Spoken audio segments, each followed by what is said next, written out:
For 140 years, one particular company in Oregon has been making a product that's actually influenced events in American history.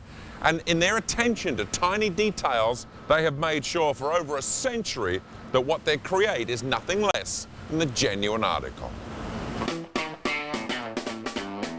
There are very few American products that have so much of the colour, tradition and history of the land it comes from within the item itself. And although Pendleton blankets may not be how the West was won, it was how the West kept itself warm. Cowboy and Native American alike depended on the quality and affordability of Pendleton blankets to make a hard life a little more bearable. If you look at the Native Americans and their lifestyle back at the turn of the century and prior to that in the early years, they didn't have wool products, so their blankets were made out of things they could find in nature. Wool keeps you warm when it's wet. It's a natural lightweight fiber. It wicks away moisture to the outside. When wool came along, it was instantly recognized by the Native Americans as a superior product to what they were using, and they quickly gravitated towards it. And at the ready was Pendleton Woolen Mill's founder and family icon, Thomas Kay. Kay eventually created a woolen mill that could absorb the overabundance of quality wool being grown there. And from these humble beginnings grew a true blue, dyed-in-the-wool American success story. Because 5 generations later, Thomas Kay's descendants are still weaving wool the same way Kay did, one beautiful blanket at a time. Nowadays, we just enjoy the designs for how they look in our home. But for many years, each of these designs played an important role not only in Native American communities, but in the American history of our relationship with those people.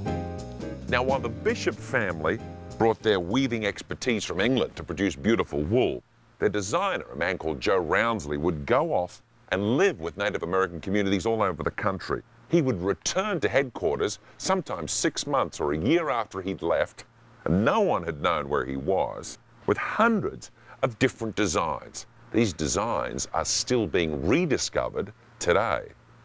Where did he find these images? Well, he'd interpret these images. These images came from nature. They came from the crafts that the Native Americans had designed. It came from inspiration. Some of these designs have very personal meanings to the people in the Native American communities who grew up with them, and their fathers and mothers grew up with them. When a baby is born in the Native American community, he's given a Pendleton blanket. When he graduates from high school, he's given another Pendleton blanket. When he gets married, he gives back Pendleton blankets to tribal elders. When he passes on, he's buried in a Pendleton blanket. And a year after he passes on, his family honors his memory, and they pass out blankets to friends and family. On the reservations, the name Pendleton is synonymous with blankets, and it's used as a generic term in many cases, whether it's a Pendleton or not.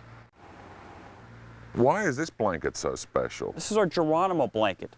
This design is titled Geronimo because this blanket was worn by Chief Geronimo in 1904, and it was a Pendleton blanket. You know, Nike has Michael Jordan, and they got Tiger Woods as spokesman. We had Chief Joe and Geronimo, and according to the U.S. Army, those boys had game. So we're bringing this blanket out to honor Chief Geronimo.